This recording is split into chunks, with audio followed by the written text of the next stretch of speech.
Bienvenidos, estimados teleparticipantes. Les saludamos desde la Unidad de Telesalud del Instituto Nacional de Salud del Niño, líder en pediatría.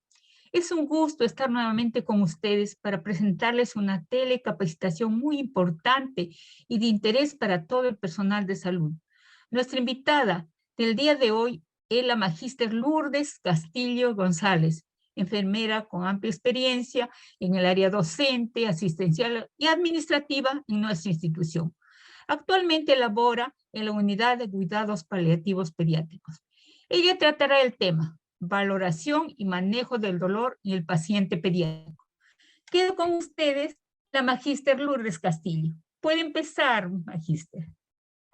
Muchas gracias Melvita. En realidad agradezco la invitación a todos los organizadores de este tema y muy contenta de escuchar la frase de que el Instituto Nacional de Salud del Niño es líder en pediatría. Efectivamente, es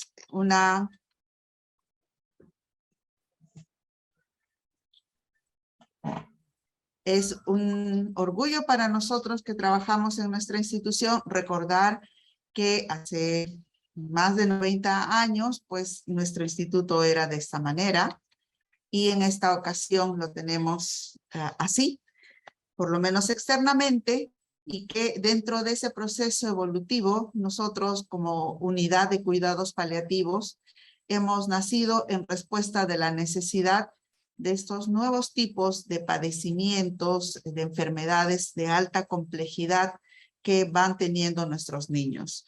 Si en algún momento fue la difteria, el tétanos, la tos convulsiva, los causantes de muerte en nuestros niños, de muerte y secuelas, como la enfermedad de polio, en la actualidad pues son muchas enfermedades de alta complejidad las que limitan la vida de nuestros niños.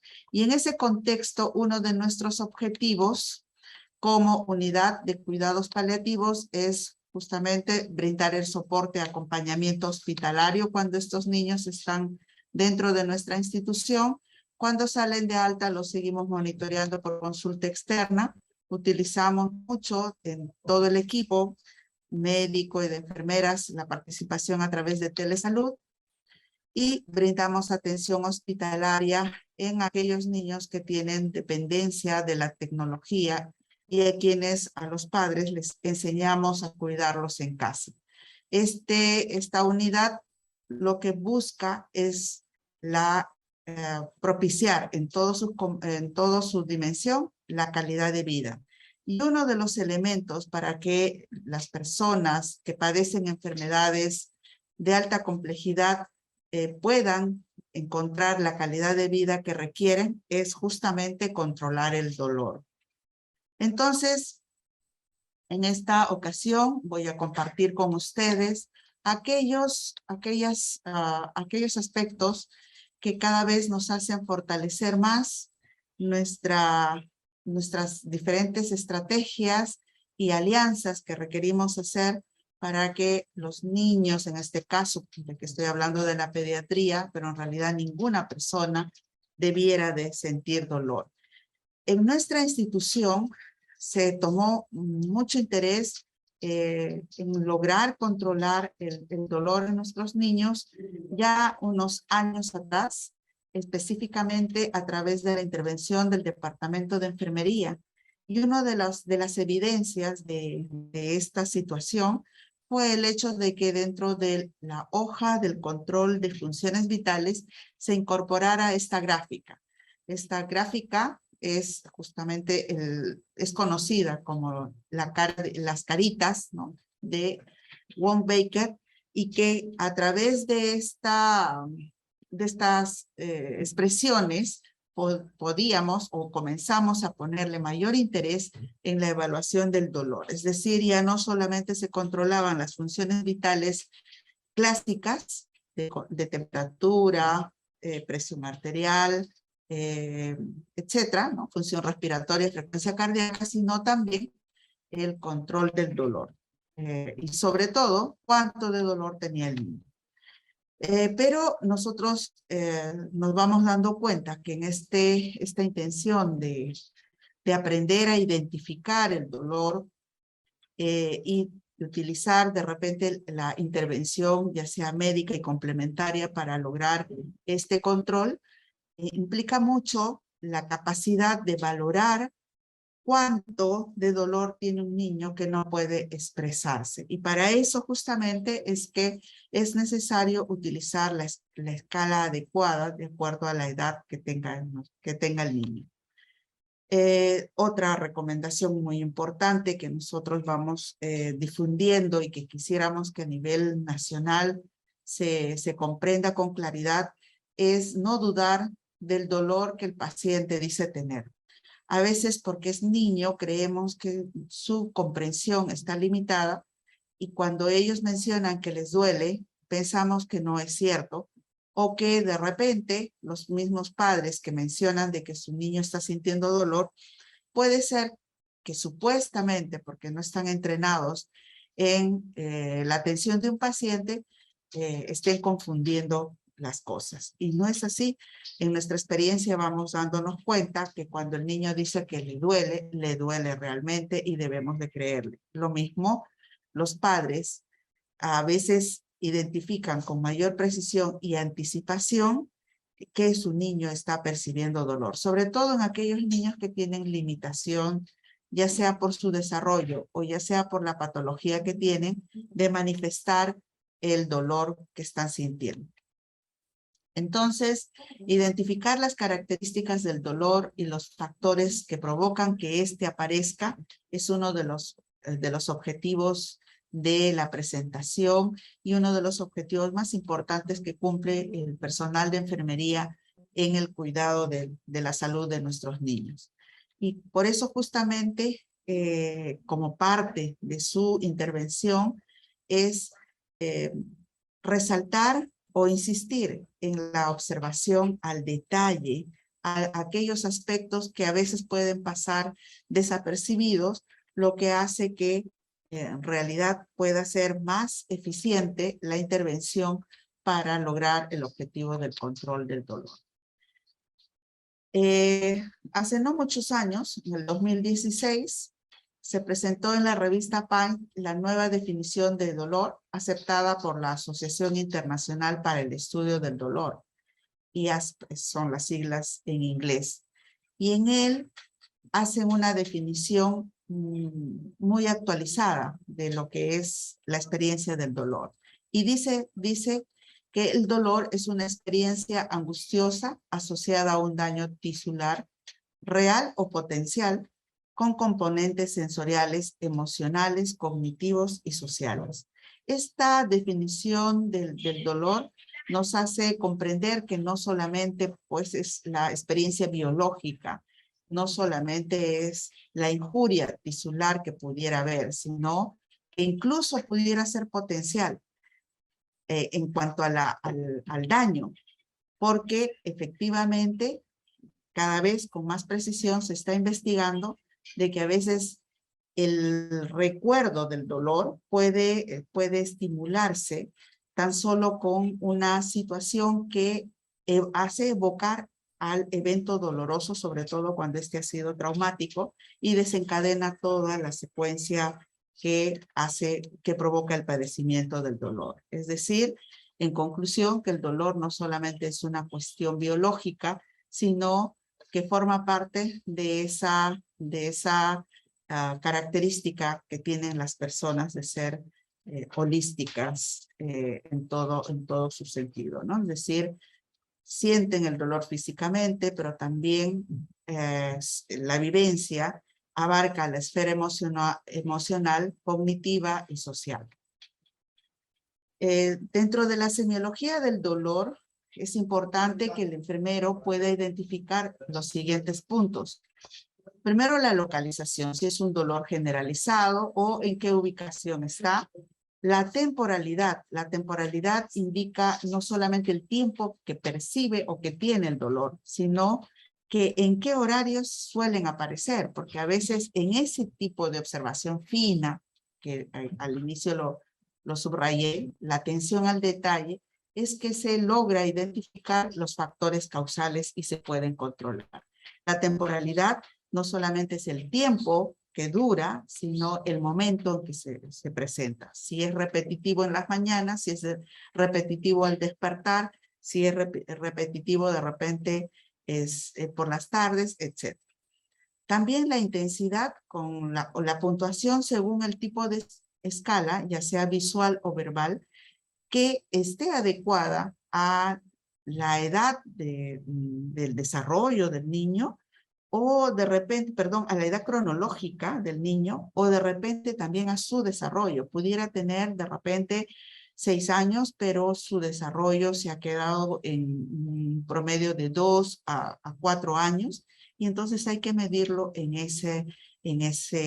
hay que utilizar la escala de medición apropiada para esa edad.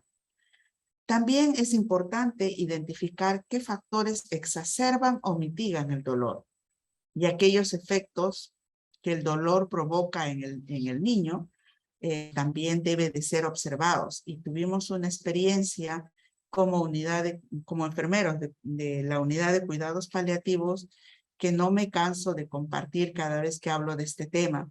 Era una niña que nosotros habíamos hablado con los padres para que retorne a su lugar de nacimiento, donde vivía, en Pucallpa, y que había sido posoperada de un tumor a nivel cerebral y que tenía secuelas severas, y que aparentemente pues ya no se comunicaba suficientemente con su entorno. Sin embargo, las características de los pacientes neuroquirúrgicos siempre son muy difíciles de predecir, y a veces están en un sopor muy profundo y en otras pueden despertar. Y en antes, para no adelantarme la secuencia, cuando la niña estaba en este sopor profundo, nosotros evaluábamos o tratábamos de identificar los síntomas del dolor. Veíamos su rostro, que no mostraba expresión de dolor, veíamos sus frecuencias, sus funciones vitales, que se mantenían en estándares normales, pero que a veces incluso bajaba la frecuencia cardíaca a niveles que podíamos, para su edad, identificar como una bradicardia. Aquello lo teníamos registrado y monitoreado, pero nunca pensábamos de que eso podía ser un indicativo de dolor. Lo cierto fue de que esta niña en algún momento despertó y le comunicamos la noticia que creíamos que iba a ser muy grata para ella, de que iba a volver a su casa, que iba a volver con sus hermanos, y la niña nos dijo que no quería ir a su casa. Y al expresarnos el por qué, cuando le preguntábamos por qué, nos respondió que le dolía demasiado la cabeza, que tenía tanto dolor que ella podía morirse. Entonces, realmente, en adelante, este tipo de observaciones en los pacientes neuroquirúrgicos debe ser mucho más fino. No puede el instrumento o la escala solamente aplicarse de una manera, sino hay que ver el conjunto, ¿no? Y esta creencia de que cuando hay dolor, pues hay taquicardia o hay hipertensión arterial, sí, es lo más común, pero también pudiera presentarse lo inverso, como en el caso de esta niña. Y bueno, también hay que estar atentos a los fármacos usados y a la utilidad que estos tengan. No debe de basarse la intervención del manejo del dolor en identificar el dolor, aplicar el fármaco y punto. No, muchas veces el fármaco no es suficiente para el control del dolor, y hay que identificar eso justamente, que no es suficiente y que debe de ser modificada la terapia. Decíamos que una de las primeras recomendaciones es hacer una evaluación efectiva del dolor, y para eso se debe de utilizar la escala adecuada. Y en un niño que tiene un crecimiento y desarrollo normal, para los menores de un mes, es decir, para los neonatos, hay una escala denominada NIPS, que viene las siglas de justamente el nombre en inglés, y que lo que evalúa es la expresión facial, el llanto, el patrón respiratorio, los movimientos de brazos, el movimiento de piernas y el estado de alerta. Son las categorías que son evaluadas en estos niños que por su desarrollo, por supuesto, no pueden decirnos me duele, ¿no? Sino dentro de este proceso, felizmente, de la ciencia, de poder ir mejorando la identificación de aquellas señales que fueron realizadas con trabajos de investigación bastante largos, se ha determinado que dentro de este grupo de edad, la expresión facial cuenta muchísimo para poder determinar si tiene o no tiene dolor. Por supuesto, no hay dolor cuando la expresión facial es normal, pero si esta expresión facial indica una gesticulación continua, cejas fruncidas, contracción nasolabial o de párpados, puede estar indicando la presencia del dolor, que conjuntamente con los otros elementos nos hacen tener una medición bastante acertada de si el niño tiene o no tiene dolor. Y fíjense, acá tenemos justamente el rostro de un niño menor de un mes que incluso estaba intubado, y como está intubado, obvio, no expresa el sonido o no podemos percibir el sonido del llanto.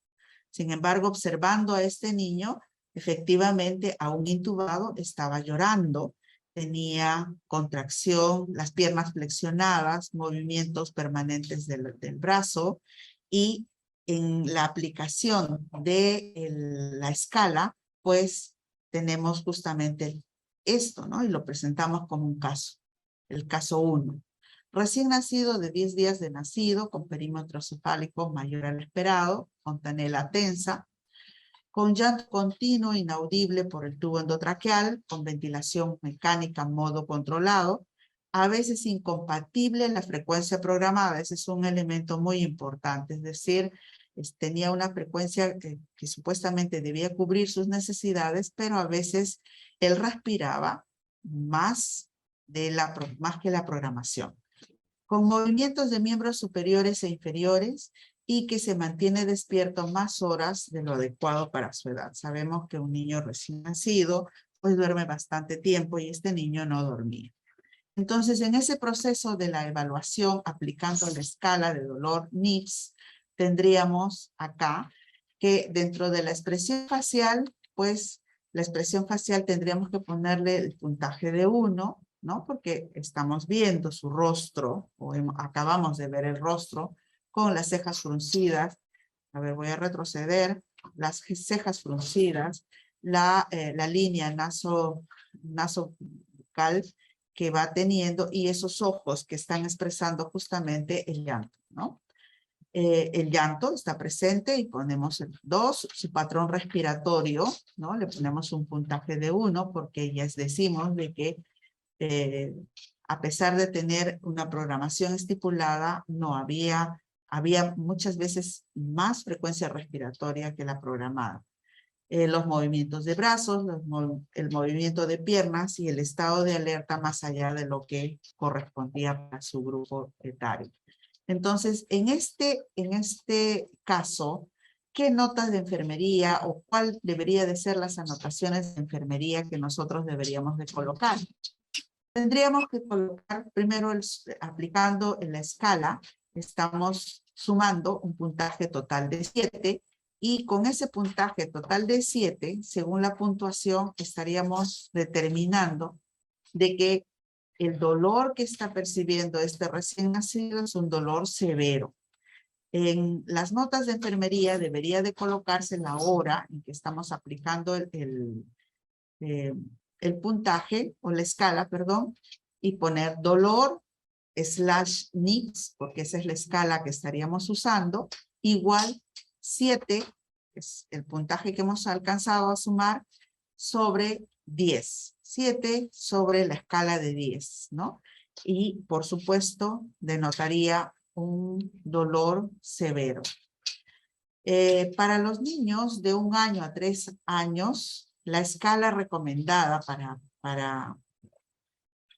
para la medición del dolor es la escala de dolor FLAC. Y dentro de eso, igualmente, las categorías que mide es la expresión facial, las piernas, la actividad, el llanto y la consolabilidad. Es decir, si el niño está llorando, si hay alguna intervención, una intervención distractora, el niño se consuela o no.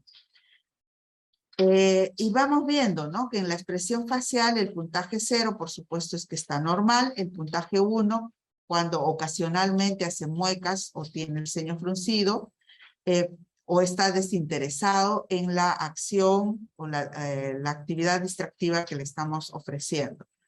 Es un puntaje de 2 si es que el llanto es frecuente, ¿no? Si es que la expresión facial mantiene la contracción de las cejas, si es que de repente incluso hay temblor en el mentón y la mandíbula desencajada.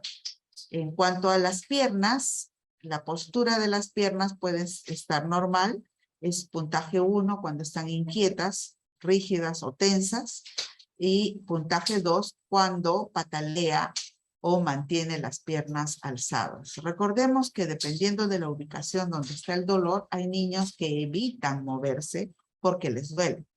Si es que el dolor es abdominal, a veces no mueven las piernas porque sienten que al realizar el movimiento, el dolor se incrementa, ¿no? Por eso justamente ese puntaje 1 muestra y evalúa cuando hay rigidez de las piernas o las piernas están tensas. En cuanto a la categoría de la actividad, es una actividad normal, si es que no hay dolor. El puntaje 1 es cuando hay movimientos de giros, y el puntaje 2 cuando se arquea o está muy rígido y adoptando posturas que no son las fisiológicas.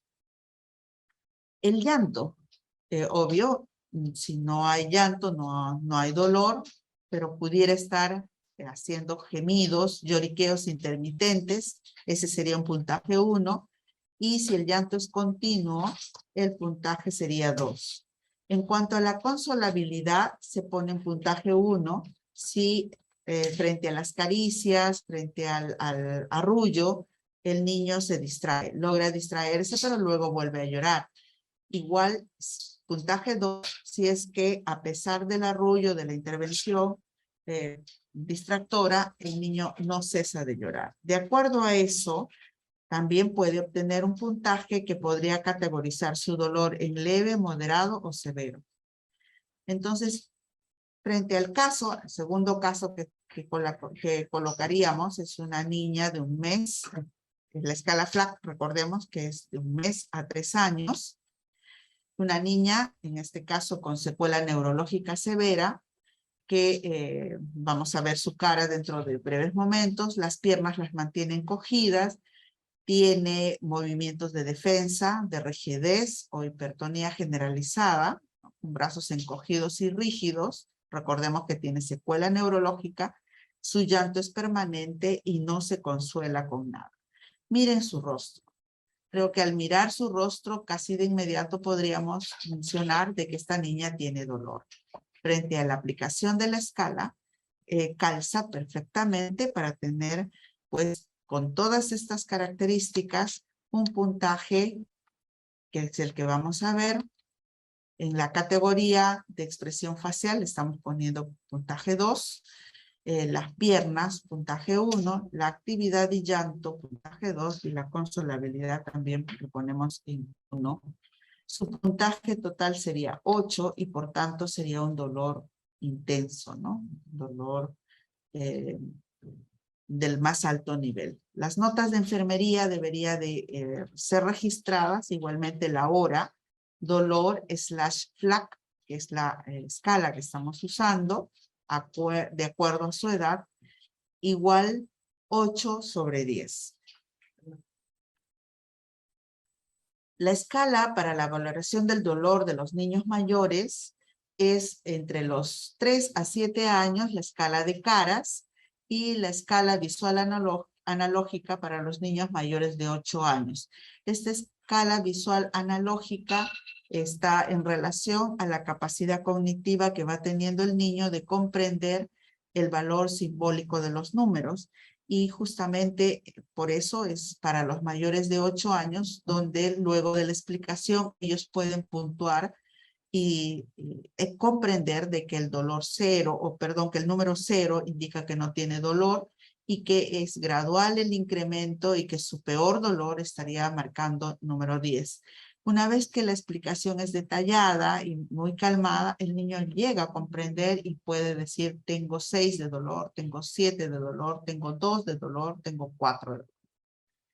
Si es que el niño aún no ha alcanzado esa capacidad cognitiva, pues entonces aplicamos la escala de caras, que acá lo están ustedes observando, que el rostro, ¿no? La manifestación de los gestos en el rostro puede puntuar perfectamente y ayudarnos a determinar cuánto de dolor tiene. El niño dice que le duele, pero esa determinación de cuánto es importante para determinar el tratamiento. Fíjense acá, un niño de 3 a 7 años, este niño tenía justamente 7 años, y si ustedes ven su rostro, podrían calzar con la escala de caras entre 4 a 6, ¿verdad? 4 a 6, y hay quienes dicen incluso entre 6 y 8, ¿no? Pero esto ya nos está dando un instrumento más científico de poder medir la cantidad de dolor que está padeciendo un niño. Lamentablemente, pues el dolor no es como un termómetro, ¿no? No podemos tener un termómetro que tenga una medición concreta, pero este tipo de medición es bastante completa y si es aplicado con minuciosidad, se acerca mucho a una medición exacta. Entonces, la nota de enfermería tendría que ir, nota de enfermería hora, ¿no? Dolor / caras, porque es la escala que estamos usando, y 6/10. Por tanto, estaría teniendo un dolor moderado. En esta escala visual analógica, ¿no? De los mayores de 18 años, acá tenemos el caso 3, un adolescente de 18 años con una malformación arteriovenosa severa, posoperado, con muy mala evolución, refiere dolor intenso antes, durante y posterior a la curación. Él puntuaba 10. Él nos expresaba de que normalmente tenía 10 de dolor, pero que cuando lo curaban, él tenía más de 10. O sea, con esa expresión nos estaba mencionando de que tenía un dolor excesivo e incontrolable, ¿no? Entonces, la nota de enfermería debería de expresarse de esta manera, ¿no? Dolor, escala visual analógica, entre 9 y 10/10, es decir, un dolor insoportable. ¿Y cómo no creer en su dolor si, fíjense, esta era la manifestación de la malformación, de la enfermedad que él tenía y que había ocasionado después del acto quirúrgico una complicación severa donde la irrigación estaba completamente alterada en el miembro superior izquierdo. Este niño manifestaba un EVA, la escala visual analógica, de manera con iniciales, significa dolor / EVA, igual 9/10. Este jovencito nos hizo vivir experiencias de repente un poco más concretas, porque ya por su edad nos podía explicar mejor lo que vivía, y él manifestaba que su dolor era tan intenso que a veces incluso pedía morir. Nos decía, ojalá me pongan algún medicamento que ya termine con mi vida porque el dolor es insoportable. También él nos hizo, fuimos viendo y acompañando su proceso de hospitalización. Comprendimos la vivencia personal que puede provocar justamente una enfermedad compleja, la vivencia intercultural de acuerdo a las creencias y a sus valores, la vivencia familiar, la vivencia espiritual, que felizmente por esa etapa de desarrollo que él iba teniendo, en este caso ya un adolescente, podía dialogar mucho y con libertad. Bueno, entonces acá continuamos con lo referente al dolor después de utilizar la escala adecuada. Eso es sumamente importante, utilizar la escala adecuada para cada niño, pues tendríamos que recordar también que dentro de la clasificación del dolor tenemos el dolor agudo. No hay que olvidar que está limitado en el tiempo, es decir, un dolor que no tiene más de un mes de evolución y que tiene por lo general vinculación con una lesión o con la reparación de la lesión. Por decir, fue una cirugía, fue un accidente que provocó un daño y en ese proceso de cicatrización existe o se presenta el dolor agudo y que por lo general va disminuyendo conforme va mejorando la agresión o el daño tisular. Pero también existe un dolor crónico. El dolor crónico persiste más allá de la lesión. La lesión puede estar resuelta, pero el dolor continúa. Y no solo continúa, sino que a veces incluso se hace más intenso. Y no porque ya desapareció la lesión física, puede haber desaparecido el dolor. Esto es tan cierto que hay un síndrome, ¿no? El síndrome del miembro ausente, cuando hay amputaciones, que ya no tiene la parte amputada que provocaba el dolor y explicaba perfectamente el daño tisular, pero aún sin tener esa parte lesionada, porque fue amputada, el dolor permanece. Y es cierto, o sea, existe ese tipo de dolor y que generalmente es el síntoma de una enfermedad mayor. Desde el punto de vista relacionado con el órgano o el sitio de activación del impulso doloroso, existen tres tipos de dolor. El dolor nociceptivo, el dolor que implica que es somático, puede ser somático, visceral, y el dolor neuropático, que es netamente el de estimulación neural, pero a veces puede presentarse la mezcla como es lo que estaba mencionando hace poco, describiendo hace poco. Hay 5 conceptos esenciales de la terapia farmacológica que la OMS recomienda para el dolor, y esto es importante.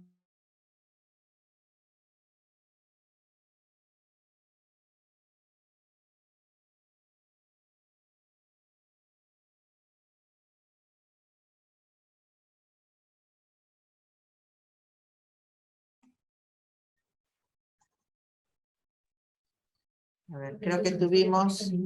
Sí, sí, a ver.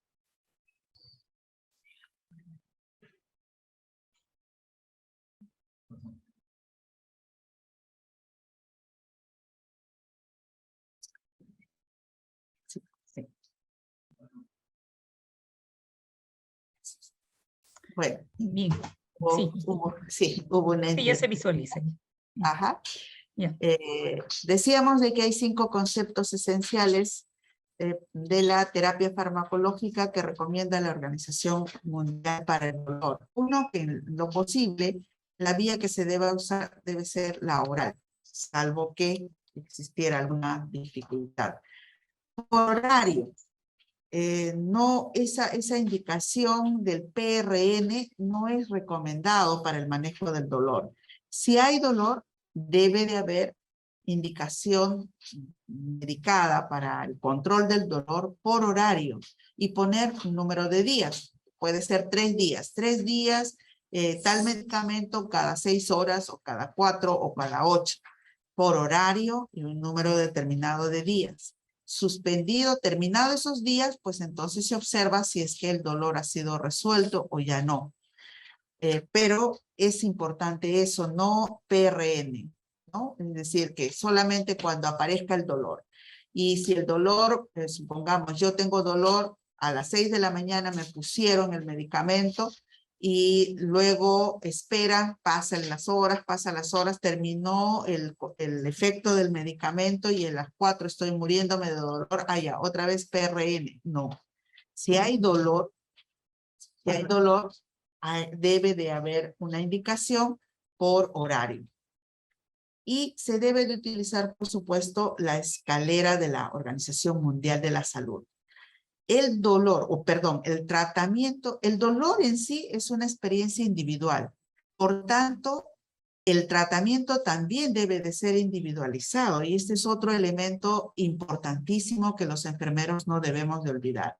El dolor, la vivencia del dolor es individual y la intervención médica también tiene que ser individual. Pudiera ser que yo tengo una intervención quirúrgica al igual que otra persona, pero a mí me duele y el otro no le duele. Es una experiencia individual porque los umbrales de dolor no son los mismos. Y por supuesto, la recomendación de la misma Organización de la Salud es la atención al detalle. Es decir, si bien sabemos de esta escalera que tiene 3 niveles, la escalera de la OMS para la atención del dolor en un paciente adulto, todos estos elementos subrayan la atención al detalle. Pero en el caso de los niños, acá también esto es sumamente importante que lo conozcamos, lo difundamos y lo defendamos como enfermeros que atendemos niños. Dentro del tratamiento del dolor, según la Organización Mundial de la Salud, para el caso de los niños, la escalera no tiene 2 niveles, no tiene 3 niveles, tiene solo 2 niveles, es decir, dolor leve y dolor moderado o severo. El dolor leve debe de ser tratado, según la recomendación de esta organización, con paracetamol o ibuprofeno o una mezcla de ambos. Pudiera ser, porque ambos tienen un rango de duración entre 4 a 6 horas, si el dolor es intenso y puede ser un dolor agudo, de repente susceptible a una cirugía, lo recomendado es que se pueda utilizar ambos medicamentos.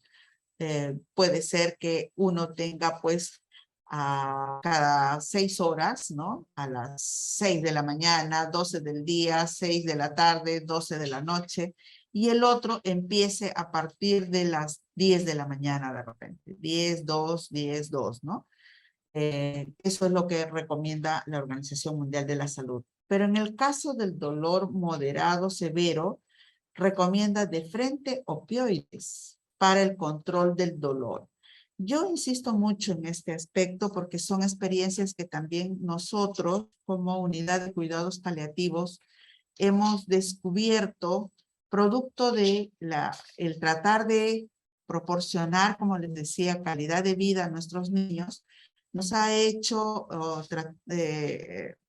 tener más experiencias o una búsqueda más activa de poder controlar el dolor. Y justamente en ese contexto nos hemos visto obligados a capacitarnos mejor y nos damos cuenta que esta manera de evaluar, según recomendación de la Organización Mundial de la Salud, que todos los profesionales de la salud deberíamos de tenerlo actualizado, este aspecto de la estrategia de 2 pasos o de 2 niveles o la escalera bifásica, como quieran llamarlo, no es muy conocido todavía. Y por tanto, el dolor de los niños no es tratado adecuadamente y muchos de nuestros niños padecen dolor innecesariamente. Entonces, lo que recomienda la OMS es la estrategia bifásica que implica solamente categorizar el dolor de los niños en dolor leve y para eso la recomendación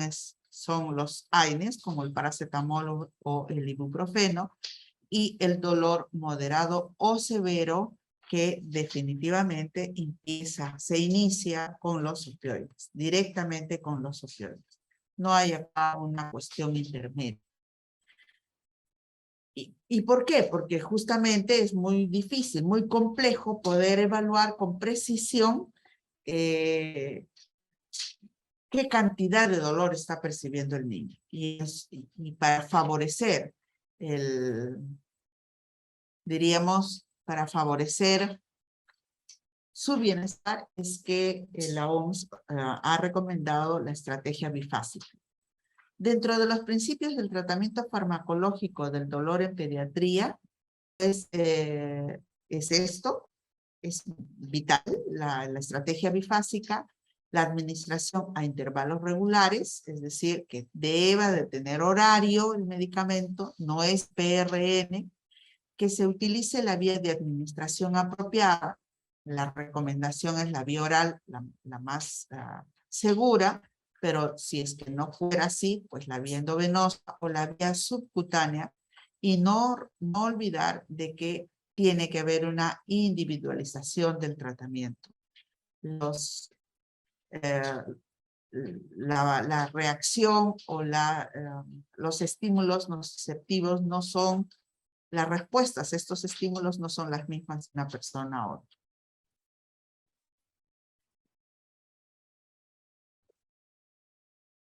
Hay algunos medicamentos que pueden utilizarse como complementarios para el manejo del dolor.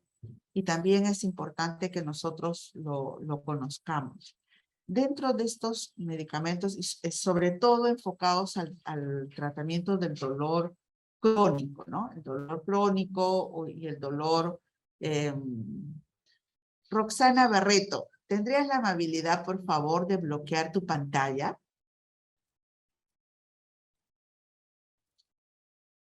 Roxana, ¿podrías bloquear tu pantalla? Gracias. Gracias. Bueno, entonces mencionaba de que sobre todo en el manejo del dolor crónico, que es mucho más complejo, las recomendaciones es a través del uso de los opioides, y dentro de esos opioides el más recomendado y seguro es la morfina. Sin embargo, la morfina tiene muchos oponentes, muchos médicos desconfían de su manejo porque le han puesto muchas etiquetas desde muchos años atrás. Y entonces es difícil lograr que todavía estos mitos caigan. Y por supuesto, la única forma es la información adecuada, ¿no? La información adecuada en documentos serios, y dentro de ellos tenemos justamente las recomendaciones del manejo del dolor de la Organización Mundial de la Salud. A veces el tratamiento del dolor crónico requiere de algunos medicamentos que su esencia tiene una función, como son los anticonvulsivantes. Pero no necesariamente el tratamiento es para una convulsión, sino para provocar el efecto complementario del manejo del dolor. Dentro de ellos es la gabapentina, la pregabalina, pero que nosotros, el topiramato también, pero nosotros solemos usar dentro de nuestros niños, dentro de nuestros pacientes, con más frecuencia la gabapentina. Pero esto, por supuesto, también está vinculado al acceso, ¿no? Hay algunos medicamentos que son mucho mejores, pero que nuestro comité farmacológico nacional no lo ha ingresado, y por tanto no hay disponibilidad para su uso. Hay algunos antidepresivos que también responden bastante bien a la respuesta del control del dolor como elemento complementario. La serlatrina, por ejemplo, o hay otros medicamentos también que son netamente, cuya función es antidepresiva, pero que no se usa con el fin esencial, sino como elementos complementarios. Sin embargo, un dolor crónico prolongado puede provocar depresión y puede incluso inducir a acciones de autoeliminación, como es el suicidio. Bueno, dentro de la terapia del dolor nosotros estamos utilizando mucho la morfina. La morfina puede utilizarse por vía oral, por vía rectal, por vía endovenosa. Les dejo las dosis, ¿no? Según los grupos de edad. Utilizamos la vía de infusión, la vía venosa de infusión cuando llegamos y el niño está con un dolor muy intenso e incontrolable, sobre todo aquellos vinculados a tumores, ¿no? Al cáncer, y bueno, con muy buenos resultados. Pero también la morfina puede tener fines antidisnea. No solamente se utiliza para el final de la vida o para controlar los dolores extremos, sino también en algunos procesos netamente respiratorios. Lo importante es de que se tiene que tratar de lograr una titulación individualizada, es decir, de que se inicia con una dosis inicial, que acá está justamente registrado entre 100 a 200 microgramos por kilo de peso y por dosis al inicio, ¿no? Para su administración y en el proceso ir encontrando la dosis que realmente necesita este paciente. ¿Y cómo se hace eso o cómo se logra aquello? Se deja un medicamento en la dosis inicial, perdón, se deja la morfina en dosis inicial, pero también el 10% de esa dosis que se logra determinar según el peso del paciente, el 10% de la dosis recomendada puede ser utilizada como dosis de rescate, ¿no? Es decir, incluso de un sexto a un décimo puede repetirse las veces que sea necesaria en su administración hasta lograr controlar el dolor del niño, ¿no? Entonces, lo importante es que dos cosas: no tener miedo al uso de la morfina, repetir la dosis de rescate las veces que sea necesario y registrar, dejar registrado esa intervención las veces que que haya sido utilizado, porque de esa manera pueden los médicos tratantes en su momento reevaluar y modificar la dosis más apropiada según lo que ha requerido la persona, en este caso el niño. ¿Qué cosa es lo que hace la morfina? La morfina alivia el dolor en cualquier etapa de la vida, desde muy pequeñitos hasta más grandes. Se puede usar todo el tiempo que necesite el paciente. Se puede dejar de usar sin inconvenientes. Disminuye también la tos y quita la sensación de falta de aire. Entonces, esto de que se puede dejar de usar sin inconvenientes también es importante que lo recordemos, porque a veces uno de los mitos que tiene la morfina y por lo cual no es utilizado es porque supuestamente mencionan que crea adicción. Crea adicción sí a quien lo usa sin necesitarlo, pero si uno tiene dolor, la morfina cubre esa necesidad médica. Por tanto, no es adictiva. ¿Qué cosa no hace la morfina? No produce adicción, por lo que les estoy mencionando. No daña el corazón. No es para que los pacientes se mueran, porque no provoca, no causa depresión respiratoria. Muchas veces, lo hemos visto dentro del hospital, que dicen, no hay que usar morfina, mejor hay que ponerle midazolam. El midazolam podría provocar una depresión respiratoria. La morfina no lo hace. Tampoco no vuelve adicto al niño, menos lo vuelve loco, no mata, sino ayuda a vivir aliviado. Insistimos mucho en este tema porque, como decíamos, ¿no? Lo que hace la morfina alivia el dolor en cualquier etapa de la vida, se puede usar todo el tiempo que se necesite, se puede dejar de usar sin inconvenientes, disminuye la tos, quita la sensación de aire y da este tipo de respuesta en los niños. Una ausencia del dolor que les permite tener la capacidad de poder dormir y reconfortar todo lo que probablemente se han desgastado percibiendo y sintiendo un dolor tan intenso por mucho tiempo. Es decir, la morfina lo que hace es aliviar el sufrimiento. Y acá vamos a ver, esta niña está durmiendo plácidamente antes del uso de la morfina. Fíjense cómo estaba.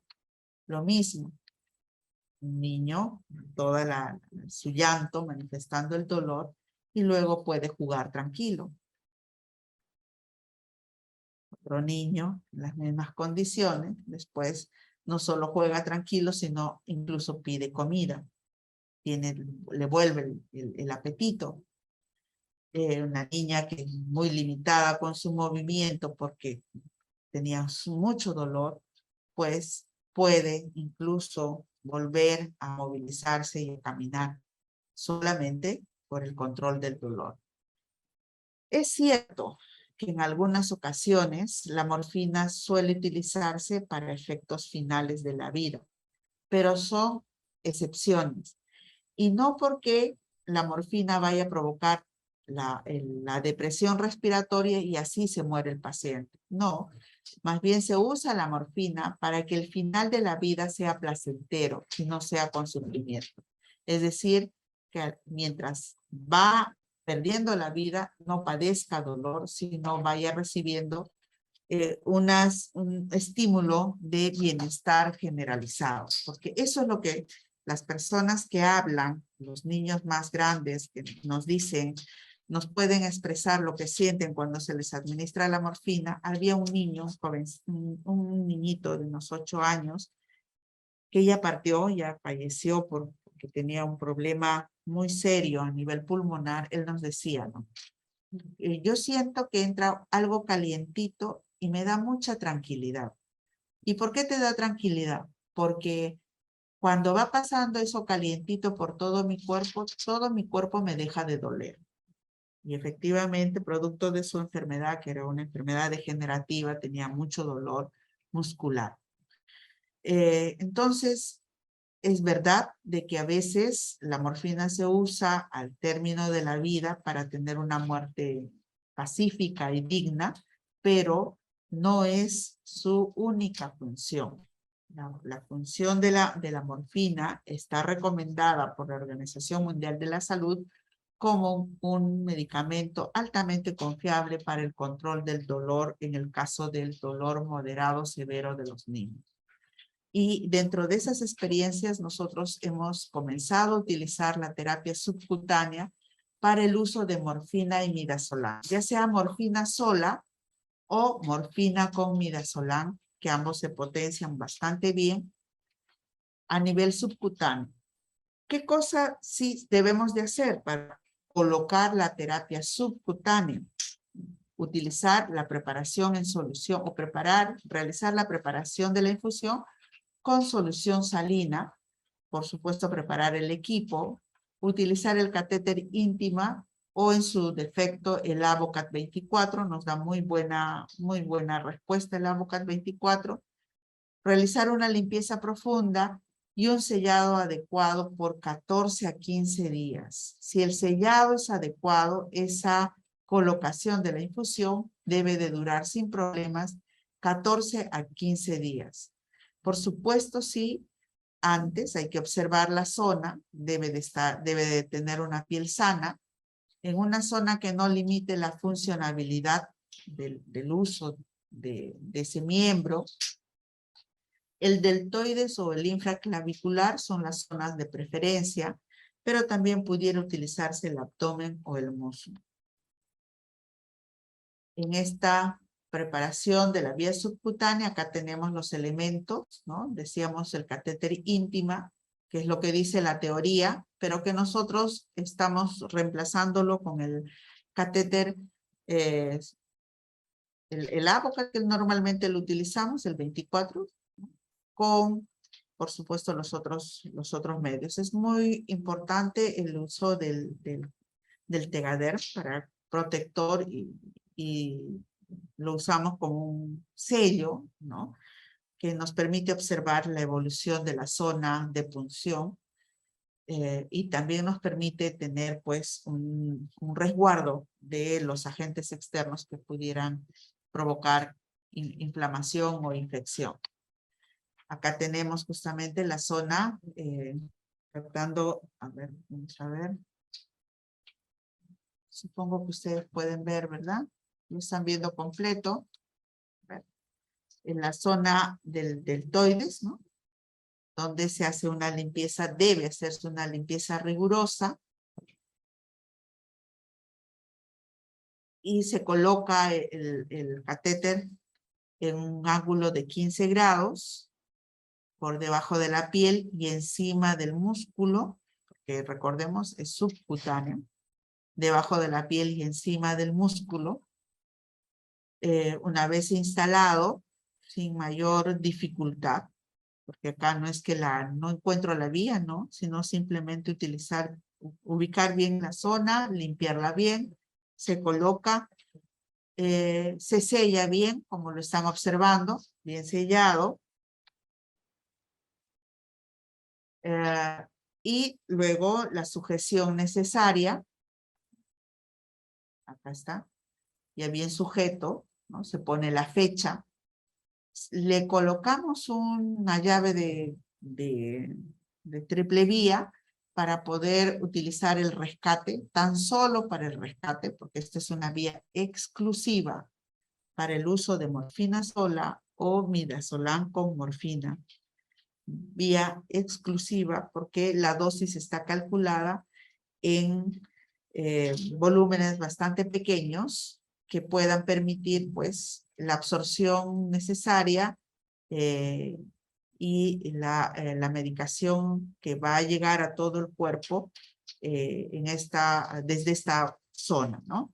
Por supuesto, como es subcutáneo, vamos a ver que al inicio hay cierto edema, una zona un poquito edematosa, pero que no le causa ni dolor ni molestias. Signos de alarma. Acá tienen ustedes no sé si captan, la zona, el área está hinchada, está edematosa y hay rubor, ¿no? Rubor y calor, ¿no? Entonces los signos de alarma es edema, dolor, rubor y calor. Pero esto sucede porque o no se hizo una buena limpieza de la zona o en su defecto por error colocan otro tipo de medicación en la zona. Porque a veces ven el catéter, ven la llave triple vía y a veces colocan algún otro medicamento que no es el que requiere. Por eso es que fíjense acá en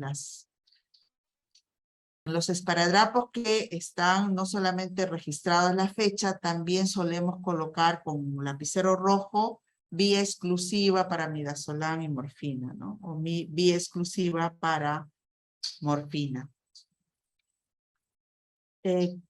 Una vez instalado el sistema, perdón, algo que me olvidaba, es muy importante de que al momento de preparar la infusión se purgue toda la vía, es decir, que la infusión pase por toda la conexión y esté pronta para ubicarse, para conectarse directamente a la aguja que hemos colocado, al catéter que hemos colocado, porque de lo contrario, si no se purga con la misma infusión, toda la conexión tiene un promedio de 17 centímetros y como generalmente estas infusiones se colocan 1 centímetro cada hora o 2 centímetros cada hora, imagínense, pues tendría que pasar 17 horas o tendría que pasar de repente más de 8 horas para que recién la medicación llegue a la vía como estaba planeado. Entonces no se olviden nunca, la infusión tiene que purgar toda la conexión para que sea efectivo y comience la absorción de inmediato. ¿Cuándo se considerará controlado el dolor? Se considera controlado el dolor cuando después de la administración de la medicación, pasado una media hora, se vuelve a aplicar la escala de medición y se obtiene un puntaje menor al de 3, ¿no? 1/10, 2/10, 3/10. Una escala descriptiva simple del dolor hecha por supuesto, por parámetros menores a 3. Si ya está por encima de 3, pues entonces hay que reconsiderar, revisar primero si toda la infusión está bien preparada, o en su defecto, pues comunicar para que la dosificación sea mejorada. Igualmente, el niño debe de, terminado el proceso de una media hora que le permite recibir la medicación y que éste se difunda en todo su organismo, pues el niño puede dormir con tranquilidad. Acá vemos por eso la fotografía de esta niña que tenía un dolor tan intenso. Una vez instalado el sistema en el monitoreo, lo encontramos así, ¿no? Durmiendo ella junto a sus muñecas. Vuelve la calma, vuelve la capacidad de conciliar el sueño, vuelve la capacidad del juego, vuelve la capacidad de comer.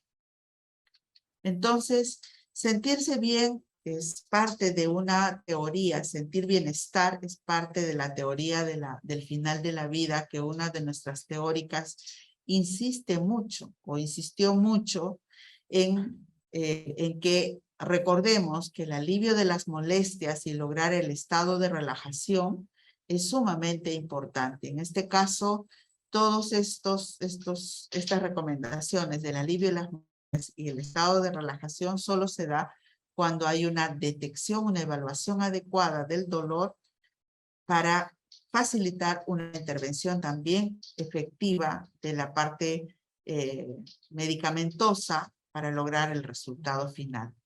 Algunas recomendaciones en el uso de la morfina, lo que les acabo de mencionar, que si se va a usar una bomba de infusión, preparar la infusión desde el inicio y purgar todo el sistema con dicha solución.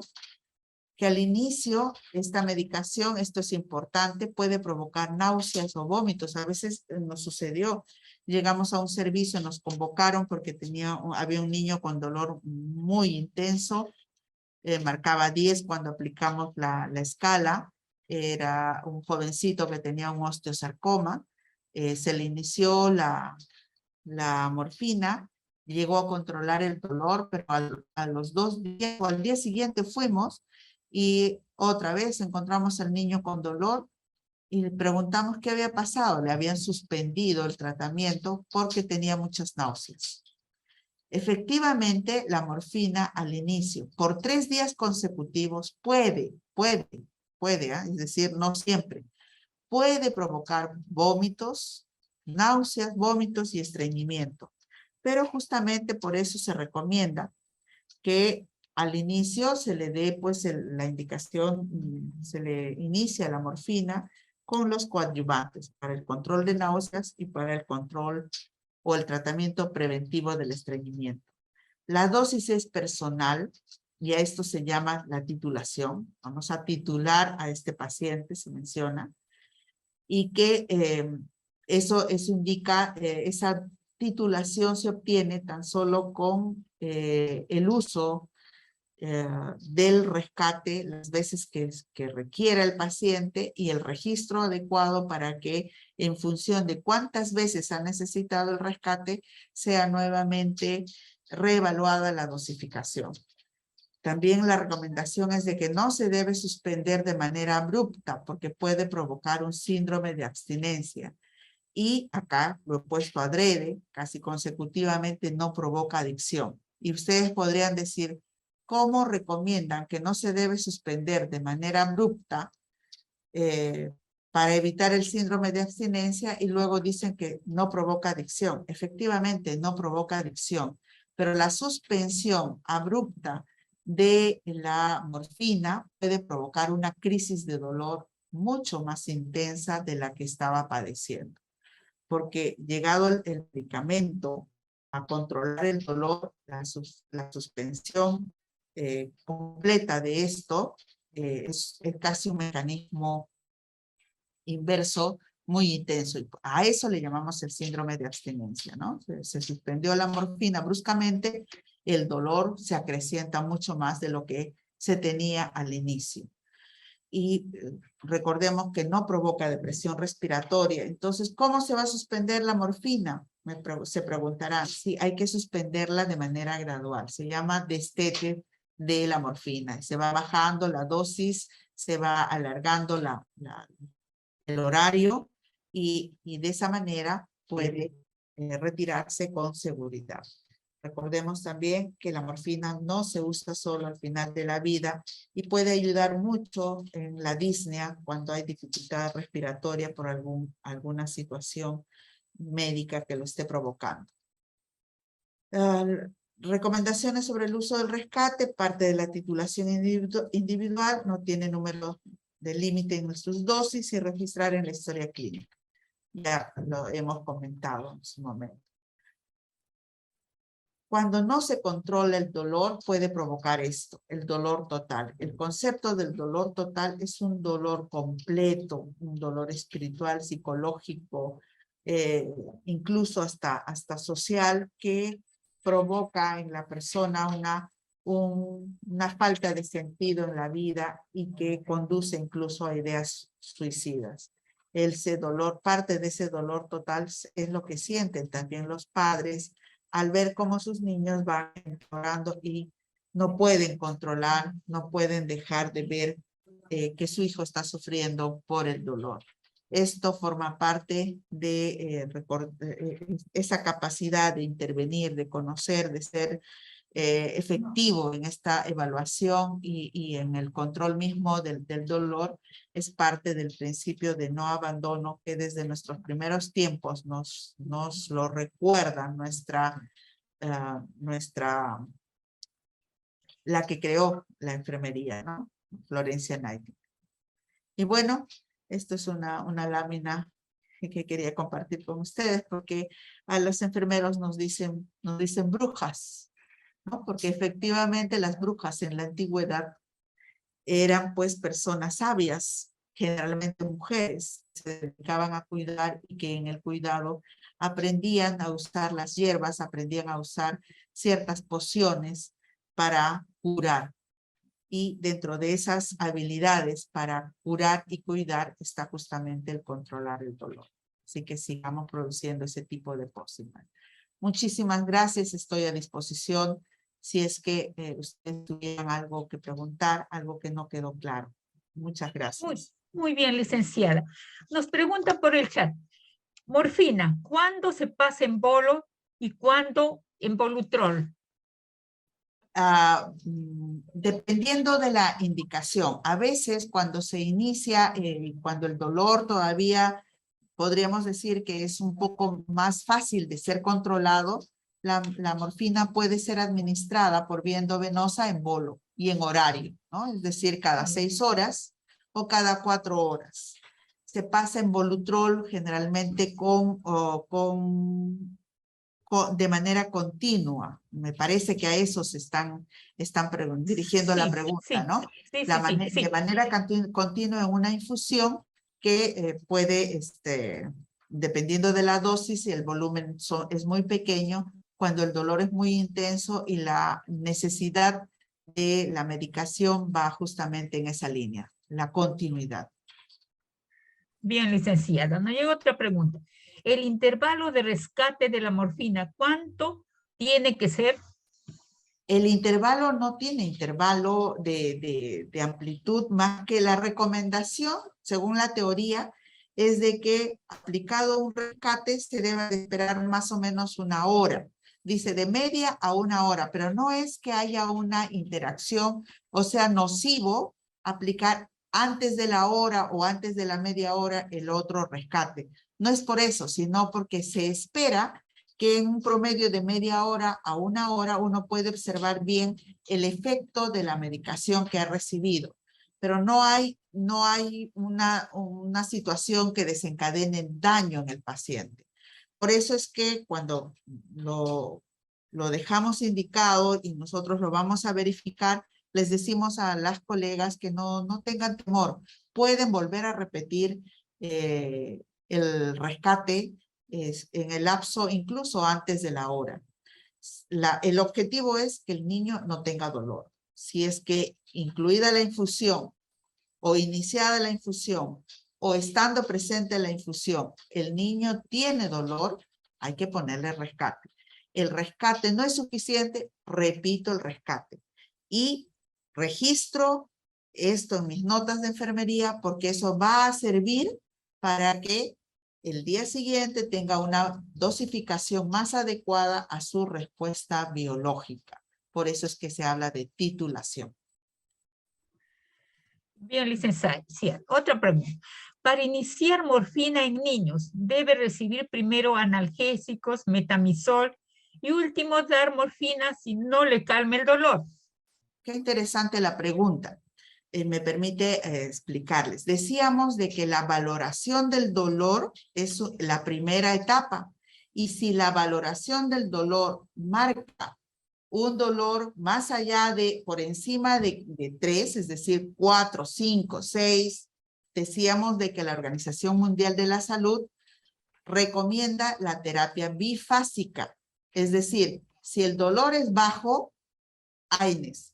Si el dolor es más alto, es de frente el uso de la morfina. Bien, licenciado. Nos ha llegado otra pregunta vía WhatsApp, dice. Se dice que hay dolor de cuerpo, pero también del alma. En caso que el niño sienta miedo, angustia, soledad, que incrementa su dolor, ¿qué recomendaciones daría al cuidador? Muy interesante. Fíjense, la mejor recomendación, el mejor calmante es los brazos de sus padres. Sus padres son los que le van a proporcionar aquello que nosotros no vamos a poder, por más voluntad que tengamos. Sus padres le permiten arrullarlos, sus padres son conocidos por él, reconocen su olor, reconocen el timbre de su voz, y aparte de esta intervención médica, pues los brazos de su padre es lo complementario. Bien, licenciada. Gracias, licenciada. Excelente exposición. Le agradecemos, Magíster Castillo, por haber presentado un tema tan interesante. Nos ha transmitido sus conocimientos, su experiencia en bien de los pacientes que están bajo nuestro cuidado. Felicitaciones por su excelente exposición. Por favor, sus recomendaciones finales a todos los que están conectados en este momento.